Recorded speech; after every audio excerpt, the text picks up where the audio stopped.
हमारे जो ये गोबर पात्रा ये भांड जो सुबह शाम तक एक ही काम है, चुनाव तो हार गया, जनता ने तो नकार दिया, एक ही काम रह गया है, इस टीवी से उस टीवी पे, इस टीवी पे उस टीवी पे मेंढक की तरफ फुदकता रहता है और एक ही भ्रम फैलाता, भ्रम, नकली कागज बना पर इस पर मुकदमा दर्ज हो गया है, इसको जेल में होना चाहिए। ऐसे आदमी को बाहर नहीं रहना चाहिए, नहीं तो समाज को दूषित कर देगा। झूठे वादे करना टूल किट नहीं था, देश को गुमराह करना टूल किट नहीं था, बंगाल में झूठे चुनाव जीतना टूल किट न था, ना प्रधानमंत्री चौराहे पे नहीं आए। मुझे लगता है अभी देश की जनता, अभी देश के लोग, ये देश के नागरिक प्रधानमंत्री और बीजेपी को चौराहे पर बहुत ही जल्दी लाने वाले हैं। चारों तरफ मौत का तांडव, मौत मौत मौत, इस सरकार ने और कुछ नहीं दिया। ये बात विकास की करते हैं, अब तो समझ में आता है कि ये टॉयलेट वाले लोटे से शुरू हुए थे और अस्थि वाले लोटे पर चले गए, यही इनका विकास है।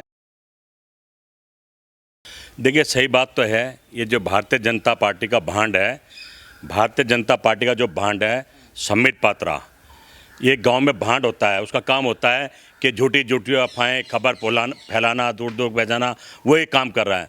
आज देश के हाल कैसे हैं किसी से छिपे नहीं है, कभी कोरोना मार रही है, कभी भूखमरी मार रही है, कभी नोटबंदी मार रही है, कभी ऑक्सीजन मार रही है, दवाई नहीं है, बेड नहीं है, शमशान घाट में जगह नहीं है। और मैं समझता हूँ इस सरकार को समझ में नहीं आ रहा है। आज देश के जो हालात बद से बदतर हो गए हैं, समझना चाहिए किस तरह का माहौल है, किस तरह का देश में राजा आ गया, जिसके कर्मों के कारण सजा हिंदुस्तान को मिल रही है, हिंदुस्तान के लोगों को मिल रही है। कभी टाउटे समुद्र में आ जाता है, कभी कोरोना महामारी बनकर लोगों के बीच में आ जाती है, गांव में भी पहुंच गई है।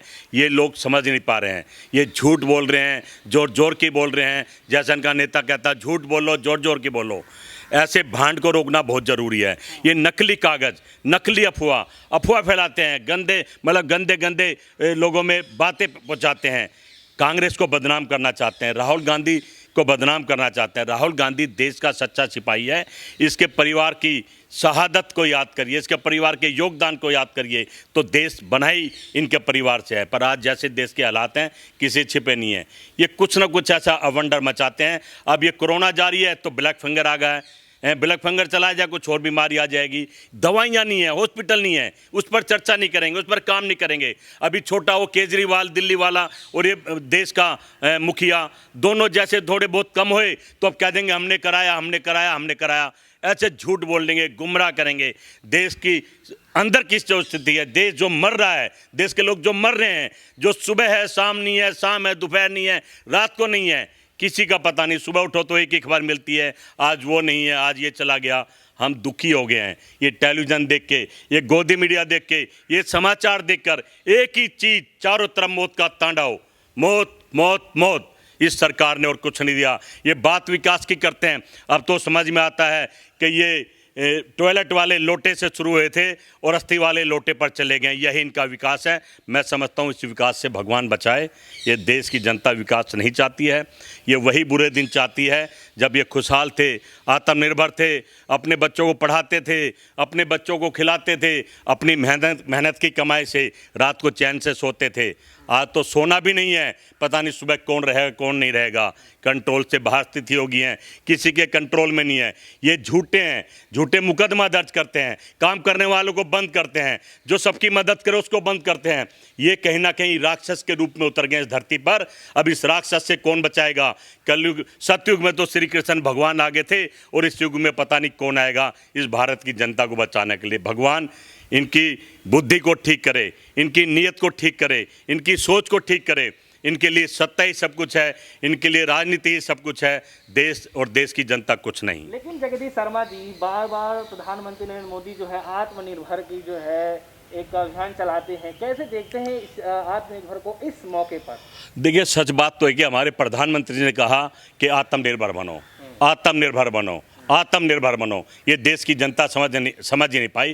प्रधानमंत्री जी कहना चाहते थे सरकार ने हाथ उठा दिए हैं, सरकार के बस की कुछ नहीं है, सरकार सिर्फ धन बटोर सकती है, सरकार महामारी फैला सकती है, सरकार गुमराह कर सकती है, सरकार राजनीति कर सकती है, सरकार चुनाव करा सकती है, सरकार चुनाव जीत सकती है।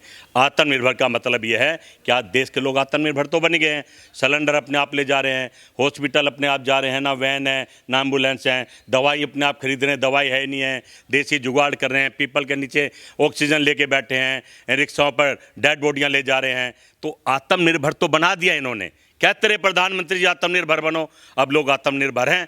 अब देखिए ये आत्मनिर्भर हैं या कांग्रेस के समय में आत्मनिर्भर थे, जो सब कुछ सुविधाएं थी, अपने बच्चे पाल सकते थे, बच्चे को खिला सकते थे।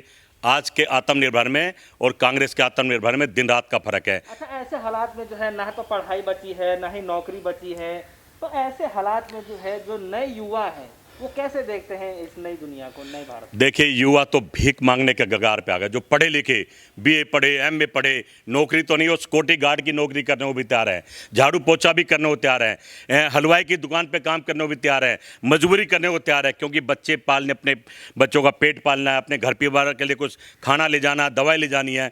सही मायने में ये सरकार पूरी तरह से फेल हो गई है, फ्लॉप जिसे कहते हैं। इनके हाथ में कुछ नहीं है।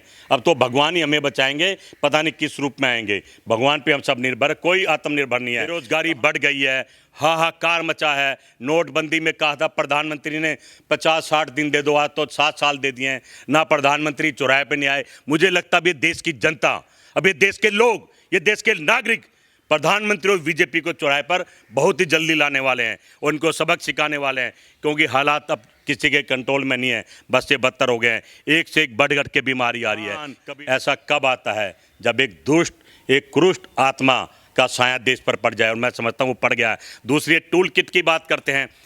हमारे जो ये गोबर पात्रा, ये भांड जो सुबह शाम तक एक ही काम है, चुनाव तो हार गया, जनता ने तो नकार दिया, एक ही काम रह गया है, इस टीवी से उस टीवी पे, इस टीवी पे उस टीवी पे मेंढक की तरह फुदकता रहता है और एक ही भ्रम फैलाता, भ्रम, नकली कागज बना पर। इस पर मुकदमा दर्ज हो गया है, इसको जेल में होना चाहिए। ऐसे आदमी को बाहर नहीं रहना चाहिए, नहीं तो समाज को दूषित कर देगा। ये कहता रहा, जब प्रधानमंत्री को झूठ बोलकर, बड़े बड़े सपने दिखाकर प्रधानमंत्री बनाने में, भगवान बनाने में, तो वो टूल किट नहीं था। झूठे वादे करना टूल किट नहीं था, देश को गुमराह करना टूल किट नहीं था, बंगाल में झूठे चुनाव जीतना टूल किट नहीं था, ट्रंप को जिताना और कोरोना को इग्नोर करना टूल किट नहीं था। मैं कहता हूं ये टूल किट को बीमारी खुद ही है, थोप रहे हैं कांग्रेस पे। अगर कांग्रेस पार्टी देश में चर्चा करे कि महामारी आ रही है बचो, तो क्या वो टूल किट है? अपने देश के लोगों से बात करिए, कोरोना फैल रहा है बचो, तो क्या वो टूल किट है? प्रधानमंत्री नाकाम हो गए बताना, तो क्या वो टूल किट है? पानी का अरेंजमेंट नहीं है, क्या वो टूल किट है? दवाई का अरेंजमेंट नहीं है, क्या वो टूल किट है? समुद्र में, गंगा माँ में जिसका बेटा था, नदियों का लाशें की लाशें फैल रही है, क्या ये बताना टूल किट है? अगर ये टूल किट है तो कांग्रेस पार्टी इन मुद्दों को उठाएगी, घर घर तक पहुंचाएगी। अब तो पूरे संसार में मोदी भगवान की जय जयकार हो रही है। कहते थे कि हमने वो बना दिया, देश को 21वीं सदी में ले गए हैं, शौर्य पे है, नंबर 1 पर आ गया है भारत। अब तो मेरे ख्याल 200वीं पीढ़ी पे नीचे चला गया, गिनती में भी नहीं है। पाकिस्तान जैसा मुल्क हमारे पर हंसता है, नेपाल हमारे पर हंसता है, अफगानिस्तान हमारे पर हंसता है, इजराइल हमारे पर हंसता है कि भारत में तो हाहाकार मचा है, अपने लोगों को नहीं बचा चाह रहे हैं। विश्व गुरु कहते थे मैं विश्व गुरु हूं, अब उस विश्व गुरु का क्या हो गया? क्या एक तुच्छ से आदमी को विश्व गुरु बनाना टूल किट नहीं था? क्या लोगों से बर्ग लाकर वोट लेना टूल किट नहीं था? नौकरी के बहाने से बोल देना टूल किट नहीं था? क्या ये बीमारी इस तरह फैल जाए इसको छिपाना टूल किट नहीं था? कांग्रेस पार्टी विपक्ष की नेता है और बात उठाती रहेगी, इसलिए किसी से पीछे हटने वाली नहीं है। मैं समझता हूं इस टूल किट के मुकाबले में तो यही सब कुछ करने वाले हैं, टूल किट को देने वाले ही हैं, भ्रम फैलाने वाले ही हैं। कांग्रेस विपक्ष के नाते अपनी आवाज़ उठा रही है और जागरूक कर रही है। हमारे नेता राहुल गांधी जी, प्रियंका गांधी जी, सोनिया गांधी जी कहते रहे कि चौकीदार चोर है, किसने नहीं समझा। कहते रहे कि ये घपला करेंगे, नोटबंदी में गड़बड़ है, ऑक्सीजन की तैयारी करो, हॉस्पिटल बनाओ, कुछ नहीं करा। बस अब तो ये जो छोटा केजरीवाल है, ये तो एक नंबर का झूठा। जब से मुख्यमंत्री शीला दीक्षित कही है, एक काम नहीं करा। नकली से वो बना दिए थे डॉक्टर के क्या बोलते हैं, मोहल्ला क्लिनिक, एक भी पेशेंट उसमें एडमिट नहीं है। ये तो सर पैसे इकट्ठा करता है, अपनी एडवर्टाइज पे खर्च करता है और लोगों को गुमराह करता, काम नहीं करता। फ्री ले लो, ये ले लो, वो ले लो। आज फ्री का तो नतीजा है कि बस से बदतर दिल्ली और देश हो गया है। फ्री से बचना चाहिए। अपनी मेहनत की कमाई पे हम खाना चाहते हैं, अपनी मेहनत की कमाई पे रहना चाहते हैं, अपनी मेहनत की कमाई पे बच्चों को पालना चाहते हैं। हमें रोजगार दो, हमें काम दो, हमें व्यापार दो, हमें ये भूखमरी नहीं चाहिए, भीख मंगी नहीं चाहिए। हम भारत माँ के सिपाही हैं, हम भारत माँ के लिए काम करना चाहते हैं। हम सरदार भगत सिंह की परिवार से हैं, हम सरदार भगत सिंह के बच्चे हैं, क्योंकि भारत के वही माता पिता थे जो देश को आज़ाद करा गए। हम उनके साथ चलना चाहते हैं, उनकी राह पर चलना चाहते हैं, अपने देश के लोगों को बचाना चाहते हैं, जिसमें ये लोग अड़चन कर रहे हैं। ये लोग अड़चन कर रहे हैं, जेलों में डाल रहे हैं। ये तो बिल्कुल वही अंग्रेज हैं, वो गोरे अंग्रेज थे, काले अंग्रेज हैं। वो भी हिंदुस्तानी को मारते थे, ये भी हिंदुस्तानी को मार रहे हैं। अब इनसे देश को बचाना हम सभी का कर्तव्य है। उठो, जागो और इनको लताड़ो।